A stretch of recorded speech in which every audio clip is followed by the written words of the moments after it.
आचार्य जी नमस्ते। भगवान श्री कृष्ण भगवद गीता में कह रहे हैं कि मैं हर विषय हर क्षेत्र में श्रेष्ठतम हूँ। उन्होंने यह भी बताया है कि अनेक हैं जो मुझ जैसा होने का प्रयास करते हैं पर हो नहीं पाते। आचार्य जी, मैं जीवन के हर पहलू में अव्वल होना चाहता हूँ। क्या यह संभव है? क्या नियत भर से काम चल जाएगा या कुछ पूर्व निर्धारित जन्म के साथ मिले गुणों की भी ज़रूरत पड़ती है? समझाएं।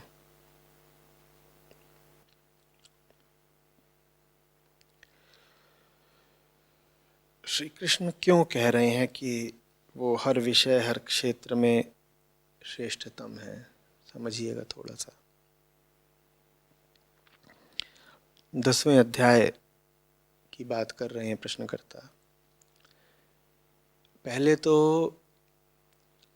श्री कृष्ण अर्जुन को अपने निर्गुण निराकार मर्म के बारे में कहते हैं देवताओं ऋषि मुनि हों, किन्हीं का भी ज्ञान वास्तव में मुझ तक पहुंच नहीं सकता, मेरा वर्णन नहीं कर सकता, क्योंकि मैं ही तो हूँ जिनसे उनका ज्ञान उदित होता है। मैं उनके ज्ञान का विषय नहीं हूँ, मैं उनके ज्ञान का आधार हूँ। मैं उनके ज्ञान के आगे नहीं हूँ, मैं उनके ज्ञान के पीछे हूँ। इसीलिए बड़े बड़ों का ज्ञान भी वास्तव में मुझ तक नहीं पहुँच सकता। तो अर्जुन को ऐसा बताया, पर अर्जुन ने कहा ये बात तो ठीक है, लेकिन फिर ये बताइए कि अगर आपका चिंतन ही करना है किसी को तो वो कैसे करे? अभी तो आपने ये बता दिया है कि आप अचिंत्य हैं, कोई आपकी बात नहीं कर सकता। बड़े बड़े ऋषि मुनि भी असफल हैं, कोई आपकी कल्पना नहीं कर सकता, कोई वर्णन नहीं कर सकता, कोई सोच नहीं सकता। पर मुझ जैसों की भी थोड़ी परवाह करिए। हम तो विचार के लोग हैं, हम तो सीधे साधे लोग हैं जो सोच में जीते हैं, विचार में जीते हैं, चिंतन करते हैं। तो चिंतन करना है आपका तो कैसे करें? तो बड़ी अद्भुत फिर बात कहते हैं विभूतियां समझो मेरी। कृष्ण कहते हैं विभूतियां समझो। विभूतियां वो समझाते हैं, कहते हैं देखो,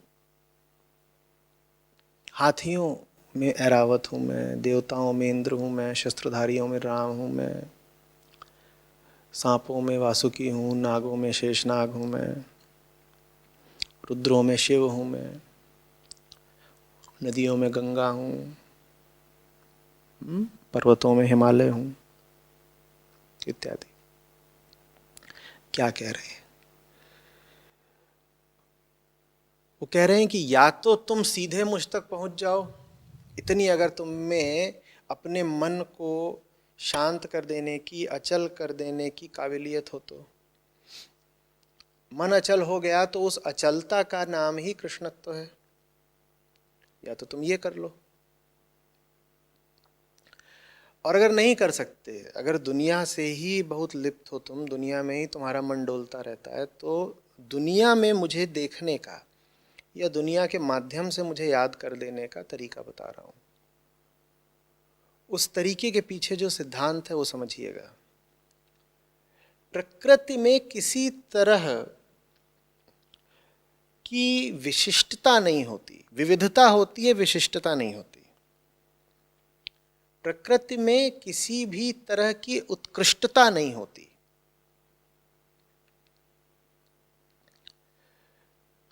कौवे कौवे सब एक होते हैं,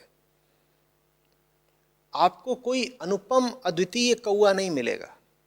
चूहे चूहे सब एक होते हैं, आपको कोई ऐसा चूहा नहीं मिलेगा जो आसमान में उड़ने लग जाए या जो चीते से टक्कर ले ले, या जो कहे कि मुझे तो गीता का पाठ करना है। चूहा अपने जाति धर्म का पालन करता रहता है। कोई आपको चूहा नहीं मिलेगा जो किसी कुत्ते के प्रति आकर्षित हो जाए। कोई चूहा नहीं मिलेगा जो किसी बिल्ली को प्रेम प्रस्ताव भेजे। वो तो अपने जाति धर्म का, अर्थात अपने जीव धर्म का, अपने जो उसके सामाजिक शारीरिक संस्कार हैं उनका वो पालन करता रहता है। तो प्रकृति में किसी तरह की विशिष्टता नहीं पाई जाती। आप नहीं कह सकते ये विशिष्ट चूहा है, इसको देखो ये रोज सुबह मंत्रोच्चार करता है, ऐसा नहीं मिलेगा। वैसे ही आपको कोई विशिष्ट शेर नहीं मिलेगा। तो इसका मतलब है प्रकृति का अर्थ ही होता है एक तरह की अविशिष्टता, साधारणता, सामान्यता, औसतता, मीडियोक्रिटी। प्रकृति में सब एक जैसे हैं, कोई खास नहीं है। जब कोई खास नहीं है, सब एक ही जैसे हैं, तो सब क्या हुए? औसत दर्जे के। उसी को मैं मीडियोक्रिटी कहता हूं। तो प्रकृति का नाम ही है कि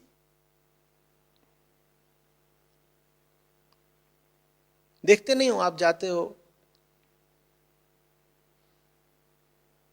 और आपको तमाम तरह के पक्षी कहीं दिखाई दे रहे हैं, तो आप ये थोड़ी बोलते हो वो फलाना कबूतर, राजू कबूतर, कमल कबूतर, ये थोड़ी बोलते हो। कबूतर कबूतर कबूतर माने कबूतर, क्योंकि एक कबूतर दूसरे कबूतर से भिन्न है ही नहीं। वो भिन्नता है भी तो थोड़ी बहुत है, रंग थोड़ा अलग होगा, वजन थोड़ा अलग होगा, कोई थोड़ा ज़्यादा भग लेता होगा, कोई ज़्यादा ऊंचा उड़ लेता होगा, इससे ज़्यादा कुछ नहीं।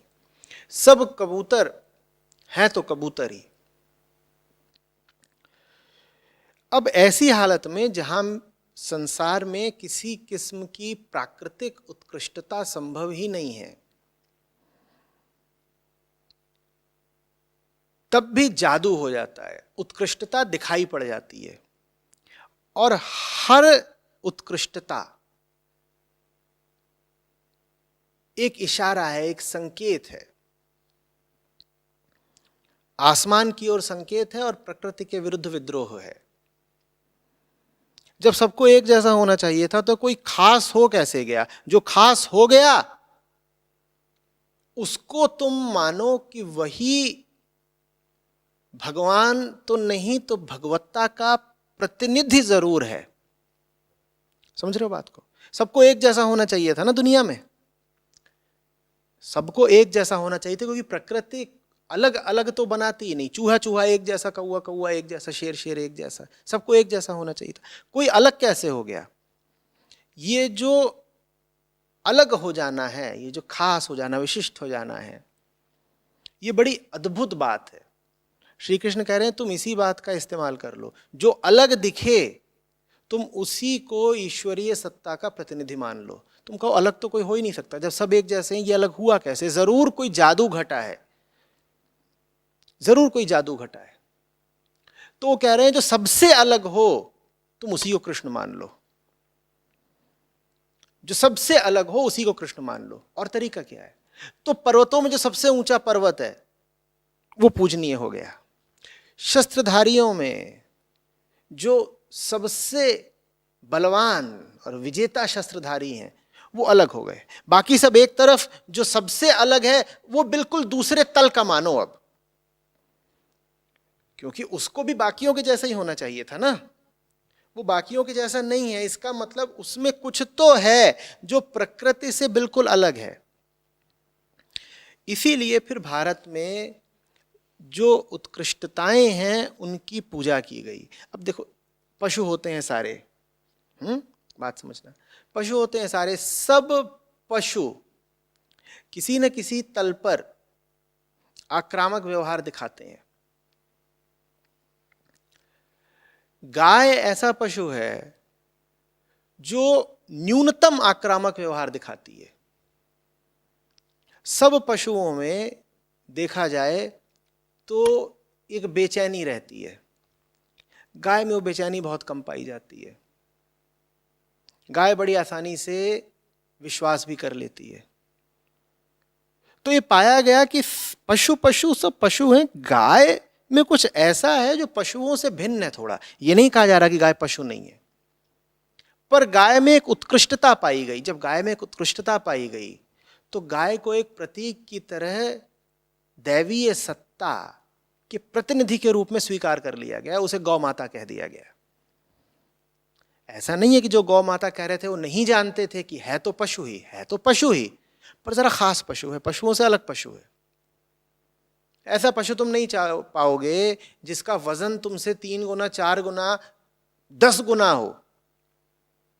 लेकिन उसके बाद भी वो तुम्हें सींग ना मारे, कि छोटे छोटे बच्चे जा रहे हैं और गैया के सींगों से लटक के खेल रहे हैं, और बच्चे की अपेक्षा उस गाय का वजन है 10 गुना, और बच्चा लटका हुआ और गाय उसे कुछ कह नहीं रही, वो आराम से बैठी है, वो उत्तेजित भी नहीं हो रही। ऐसा पशु मिलता नहीं है। कृष्ण कह रहे हैं जहां कहीं ऐसा तुम्हें कोई भी उदाहरण मिले, तुम उस उदाहरण को ही पूजनीय बना लेना, तुम उस उदाहरण को ही मेरा प्रतीक मान लेना। बात समझ में आ रही है? एक्सीलेंस जहां भी दिखाई दे, डिस्टिंक्शन जहां भी दिखाई दे, उत्कृष्टता और विशिष्टता जहां भी दिखाई दे, समझ लो ये कृष्ण का काम है, वरना ये हो ही नहीं सकती थी। प्रकृति ने तो पूरा इंतजाम कर दिया था कि इस पृथ्वी पर न कुछ उत्कृष्ट हो और न कुछ विशिष्ट हो। देखिए, पीपल का पेड़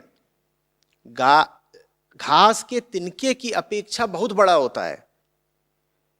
घास में और पीपल में अंतर होता है, पर पीपल और पीपल में अंतर होता है क्या? नहीं होता ना। प्रकृति ने पूरा इंतजाम कर रखा है कि सब एक जैसे हों। और बहुत लोगों की जो विचारधारा है कि सब एक बराबर है, सब एक बराबर है, वास्तव में प्रकृति की ही बात कर रहे हैं। और प्रकृति ने ऐसा करा भी है कि शरीर के तल पर सब एक बराबर होंगे। लेकिन प्रकृति के इस प्रबंध के विरुद्ध अपवाद मौजूद होते हैं, एक्सेप्शंस मौजूद होते हैं। कृष्ण यहां पर उन्हीं अपवादों की बात कर रहे हैं। कृष्ण कह रहे हैं जहां कहीं भी वो अपवाद, एक्सेप्शंस दिखाई दें, बोलना कृष्ण मिल गए। गंगा भी नदी ही है, पर थोड़ी खास नदी है, एक्सेप्शनल नदी है, तो फिर उनको मान लिया गया कि ये दैवीय नदी है कुछ नहीं, बहता पानी। पर भारत ने एक खास बुद्धिमत्ता का प्रयोग करते हुए फिर उनको कहा गंगा मैया। बात समझ में आ रही है? हर शिखर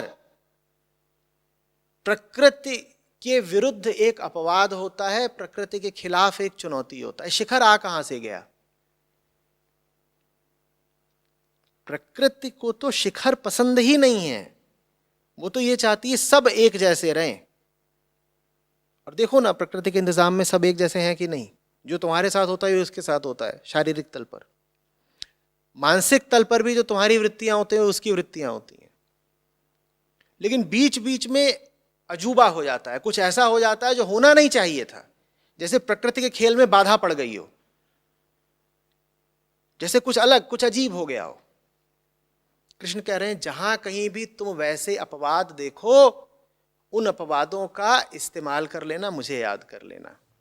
हाथियों में ऐरावत को देखो, मुझे याद कर लो, क्योंकि सब हाथी एक तरफ, ऐरावत एक तरफ। तुम्हें मन में यह सवाल उठना चाहिए, ऐरावत आ कहां से गया? फिर कहो प्रकृति से तो नहीं आ सकता। इसका अर्थ है कि प्रकृति से आगे की भी कोई सत्ता है, उसी का नाम कृष्ण है। प्रकृति से सामान्य साधारण हाथी ही तो आ सकते थे ना। ये ऐरावत कहां से आ गया? ये ऐरावत फिर प्रकृति से तो नहीं आया है, प्रकृति से थोड़ा आगे का है। तो ऐरावत को देखना तो याद कर लेना कि प्रकृति से बड़ा भी कोई है, प्रकृति का बाप भी कोई है, और वहीं तुम्हें पहुंचना है, उसी की तलाश में हो तुम, वही तुम्हें चाहिए। कृष्ण कह रहे हैं वास्तव में कि कृष्णत्व और कुछ नहीं है, उत्कृष्टता की ही पूजा का नाम कृष्णत्व है। कृष्ण यहां पे कह रहे हैं वर्शिप एक्सीलेंस, उत्कृष्टता की पूजा करो, ऊंचाइयों की पूजा करो। हर ऊंचाई कृष्णत्व का प्रतीक है। बात आ रही है समझ में? और न जाने कितने उदाहरण देकर के उन्होंने समझाया इस बात को। जितने भी प्राकृतिक उदाहरण अर्जुन की दृष्टि में सामने थे, उन सबको लिया है कृष्ण ने और कहा देखो, इनको अगर देखोगे तो फिर इनमें मैं ये हूं। पशुओं को अगर देखोगे तो मैं सिंह हूं। जब जानवरों को देखना, जब जानवरों को देखना और फिर शेर को देखना, तो कहना कुछ बात तो है, और बात तो कुछ होगी। देखो, ये सिंह होता है, क्या ये जंगल का सबसे भारी पशु है क्या? इससे न जाने कितने भारी हैं, बल्कि सिंह से ज्यादा भारी तो बाघ ही होता है।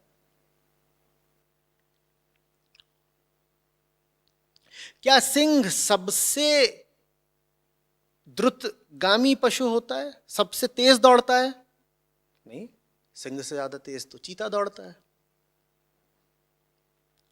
क्या सिंह उड़ सकता है? क्या तैर सकता है? पेड़ पर चढ़ सकता है? पेड़ पर भी नहीं चढ़ता वो। बाघ चढ़ता है, तेंदुआ चढ़ता है, शेर को चढ़ता नहीं पाओगे। फिर भी सिंह जंगल का राजा क्यों कहलाता है? कुछ बात है, उसी बात का नाम कृष्णत्व है।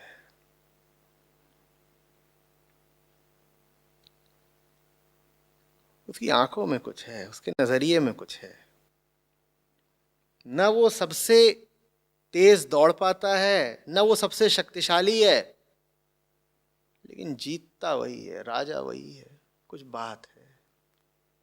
जब भी कुछ ऐसा दिखाई दे जो होना नहीं चाहिए फिर भी हो रहा है और बड़ा खास है, क्या ना, ये आदमी का काम नहीं है, ये प्रकृति का काम नहीं है, ये कृष्ण का काम है। कृष्ण कह रहे हैं ऐसे मौकों का फायदा उठाए, जहां भी कुछ खास दिखाई दे तुरंत हाथ जोड़ लो, सर झुका दो, कह लो प्रमाण मिल गया आपके होने का। ये जो अभी मेरे सामने है यही प्रमाण है आपके होने का। आप ना होते तो ये विशिष्टता हो नहीं सकती थी। आप ना होते तो दुनिया में एक्सीलेंस कहां से आती? कहां से आती? इसका मतलब है कि वो लोग जिनके जीवन में किसी भी तरह की उत्कृष्टता नहीं है, ऊंचाई नहीं है, वही वो लोग हैं जिनके जीवन में कृष्ण कहीं नहीं है। बस प्रकृति है, शरीर है, देह है, मलमूत्र है, यही सब है। अपने आप से सवाल पूछिए, कोई भी क्षेत्र है जीवन का जिसमें आप उत्कृष्ट हैं, विशिष्ट हैं, एक्सीलेंट हैं? अगर नहीं है तो कृष्ण से तो बहुत ही दूर हैं आप। हाथी, गधा, कुत्ता, घोड़ा इन्हीं की श्रेणी में आते हैं। कहाँ एक्सीलेंस कहाँ है? किस चीज में आप पर्वतराज हिमालय की भांति हैं? बताइए। कूड़े के ढेर में भी कुछ ऊंचाई होती है, उतनी ऊंचाई बस आपके जीवन में। आपकी कुल ऊंचाई उतनी ही है। आप कहते हैं मुझे ये भी आता है, मुझे वो भी आता है, मैं इसमें पारंगत हूं, मैं उसमें निपुण हूं। वो ऊंचाइयां उतनी ही हैं जितनी कूड़े के ढेरों की होती हैं।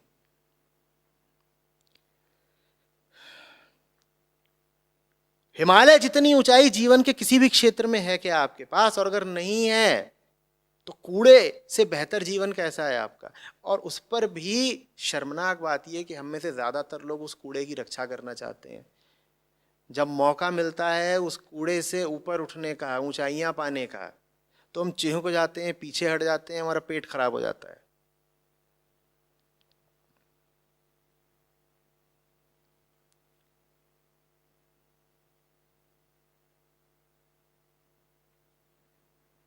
बात समझ में आ रही है?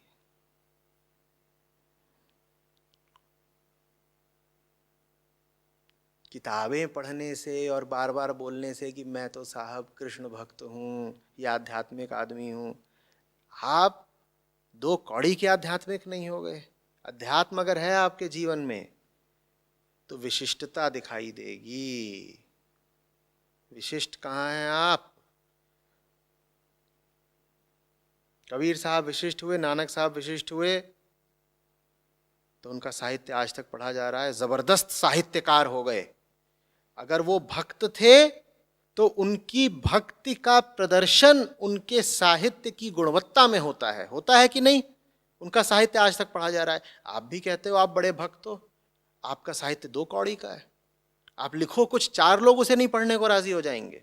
अगर वास्तव में आप में कृष्णत्व होता तो आप जगत पर छा गए होते।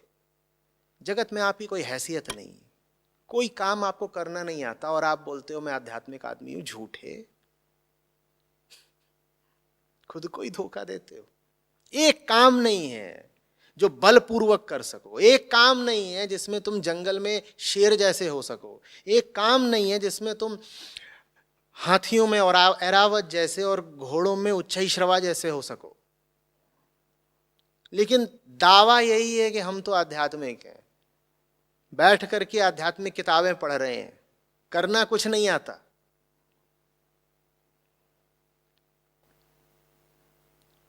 ऐसे लोगों को मैं बोलूंगा बाकी सब किताबें छोड़ करके श्रीमद् भगवद गीता का 10वां अध्याय विभूति योग बार बार पढ़ो और थोड़ी शर्म करो। भूलना नहीं कि प्रकृति के खिलाफ जाना, प्रकृति से ऊपर उठना अपने आप नहीं हो जाता, मेहनत लगती है। तुम अगर किसी भी क्षेत्र में अपनी प्रतिभा नहीं बना पाए हो, तुम किसी भी क्षेत्र में ऊंचाई हासिल नहीं कर पाए हो, तो उसकी वजह तुम्हारी किस्मत नहीं है, उसकी वजह तुम्हारी प्रमाद प्रियता, आलस्य प्रियता और झूठ प्रियता है। बहाने मत बनाना कि मैं क्या करूं, मेरा तो अतीत ऐसा है वैसा है, बेकार की बात।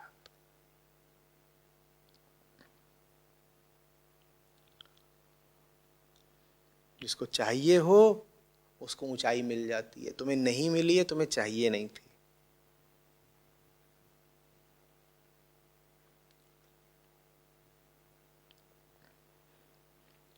आ रही बात समझ में? प्रश्नकर्ता कह रहे हैं आचार्य जी मैं जीवन में हर पहलू में अव्वल होना चाहता हूं। तुम प्रश्न पूछने में तो अव्वल हो लो, पहले सवाल तक तो ऐसा पूछ रहे हो, और किसी क्षेत्र में क्या अव्वल हो जाओगे?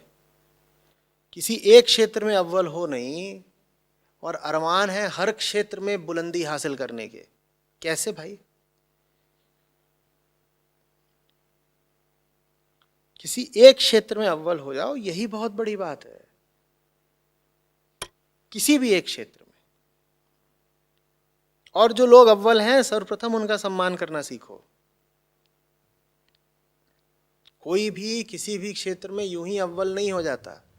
मैं तो हमेशा से बोलता आया हूं, जो आदमी जिस भी क्षेत्र में ऊंचा उठा हुआ है उसमें कोई ना कोई आध्यात्मिक गुण भी होगा जरूर। भले ही वो अपने आप को नास्तिक बोलता हो, भले ही उसने कभी कोई आध्यात्मिक ग्रंथ पढ़ा ना हो, पर फिर भी उसने अप्रकट तरीके से आध्यात्मिक साधना की जरूर है, वरना उसको ऊंचाई मिल ही नहीं सकती थी। तो जो लोग ऊंचे उठे हुए हों उनसे सीखा पहले करो और उनकी निंदा बाद में किया करो।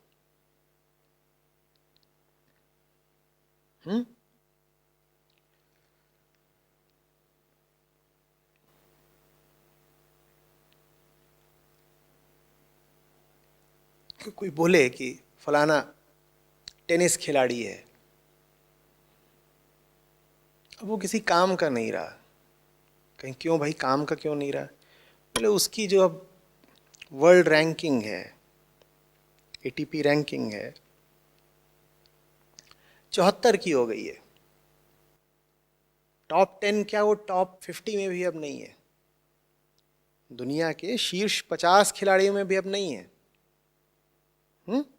74वीं वरीयता हो गई उसकी। बेकार है, बेकार है भाई। वो अभी भी दुनिया के 74वें नंबर का खिलाड़ी है। तुम मुझे एक क्षेत्र बता दो दुनिया की किसी भी गतिविधि का जिसमें तुम दुनिया के शीर्ष 1000 लोगों में भी आते हो। और जो 74वें नंबर का खिलाड़ी है उसको तो तुम ऐसे देख रहे हो जैसे शू, बर्खास्त, बेकार। तुम दुनिया के किसी भी क्षेत्र में शीर्ष 1 लाख लोगों में भी आते हो, और 1 लाख बड़ी संख्या दिखते हुए भी आनुपातिक रूप से बहुत छोटा आंकड़ा है, क्योंकि दुनिया में लोग हैं 8 अरब। इन 8 अरब लोगों में तुम किसी भी क्षेत्र में शीर्ष 1 लाख लोगों में भी आते हो क्या? पर नहीं साहब, ऊंचाई के प्रति सम्मान ही नहीं है। ऊंचाई के प्रति सम्मान नहीं है, इसीलिए जिसकी वरीयता 74वीं है उसको बोलते हो बेकार। और ऊंचाई के प्रति सम्मान नहीं है, इसीलिए तुम कहीं पर भी 1000वीं वरीयता भी नहीं रखते।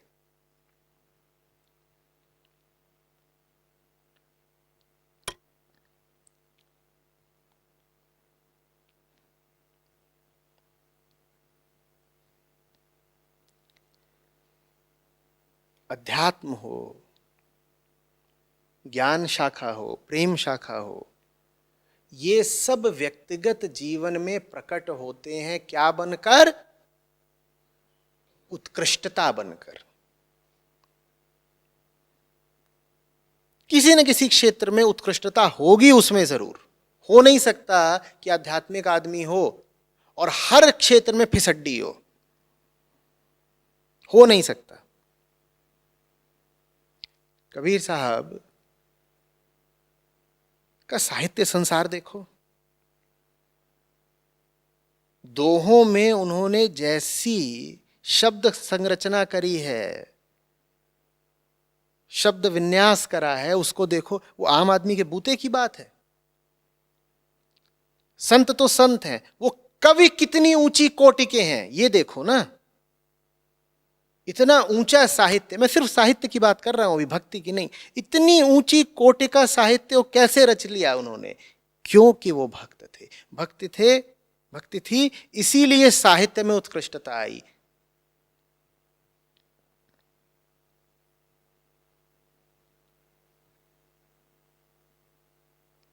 हरी बात समझो, मजाक थोड़े ही है। तुलसीदास ने रामचरितमानस कब रची?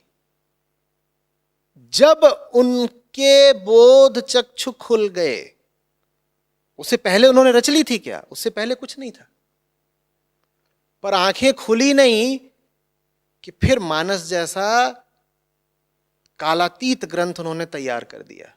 वो ग्रंथ आ ही नहीं सकता था बिना आध्यात्मिक दृष्टि की प्राप्ति के। आध्यात्मिक हुए तो देखो कितना बढ़िया ग्रंथ उन्होंने लिख डाला।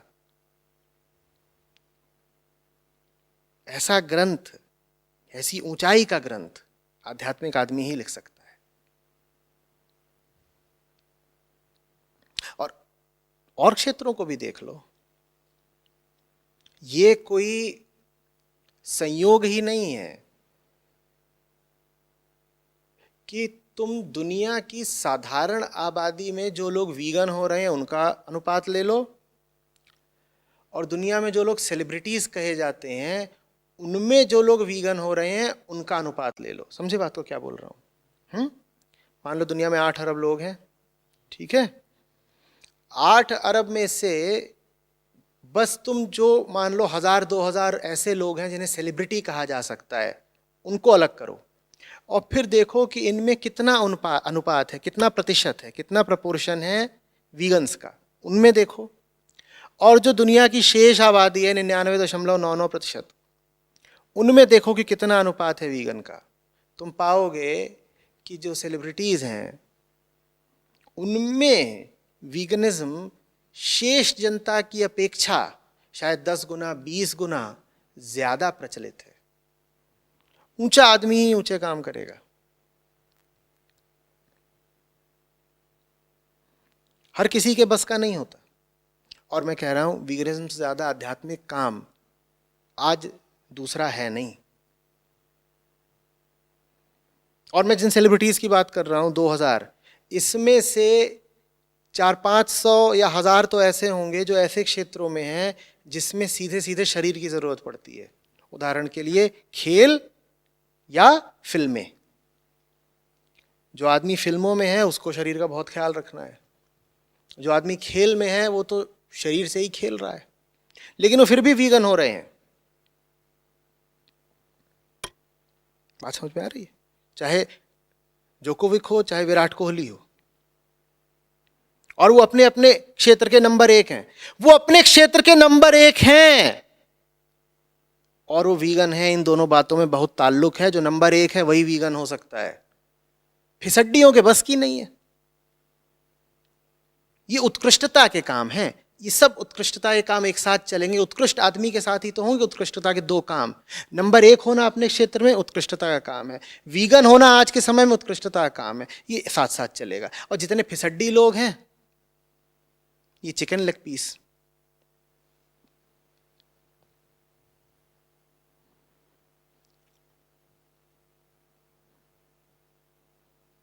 धीरे धीरे तुम देखना समय ऐसा आएगा कि जो आदमी जरा सा भी समझ रखता है, ऊंचाई रखता है, गहराई रखता है, उसको तुम पाओगे कि वो या तो वीगन हो रहा है या कम से कम शाकाहारी हुआ जा रहा है। और दुनिया के ये जितने बोझ समान लोग होंगे, मंदबुद्धि, क्रूर, पाशविक लोग, इन्हीं को पाओगे कि ये अभी भी मटन मुर्गा चबाए जा रहे हैं। ये भेद तुम्हें साफ साफ दिखाई देगा।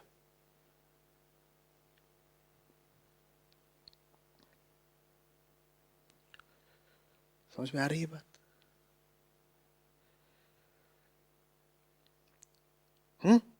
अब भाई क्रिकेट खेलता है कोई, वो आध्यात्मिक काम तो नहीं है ना। ऐसा ही लगता है कि ये तो भाई क्रिकेट खेल रहा है, लेकिन देखो उसने आध्यात्मिक काम कर दिया। इसका मतलब क्रिकेट में भी ऊंचाई उसको मिली अपने अध्यात्म के साथ ही थी। कोई टेनिस का चैंपियन है, अब टेनिस खेलना आध्यात्मिक काम तो नहीं है, पर देखो उसने अभी अपने अध्यात्म का परिचय दे दिया। क्या बनकर? वीगन बनकर। इसका मतलब टेनिस में उसको ऊंचाई मिली अध्यात्म के साथ ही थी। इसका मतलब दुनिया में जितनी ऊंचाइयां हैं उनका संबंध अध्यात्म से है। और अगर तुम्हारे पास ऊंचाई नहीं है जीवन में किसी भी क्षेत्र में, तो समझ लेना आध्यात्मिक तो हो नहीं तुम, और चाहे जो होगे।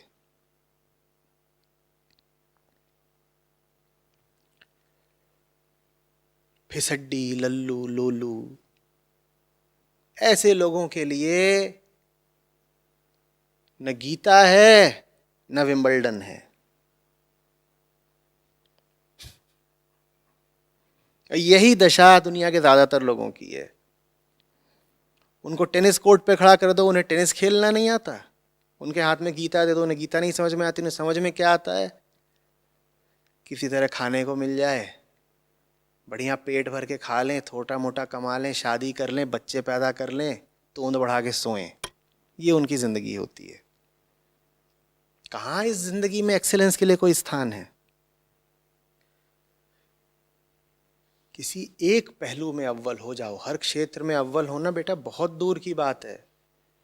हर क्षेत्र में अव्वल होना, तुम कौन हो कि हर क्षेत्र में अव्वल हो जाओगे?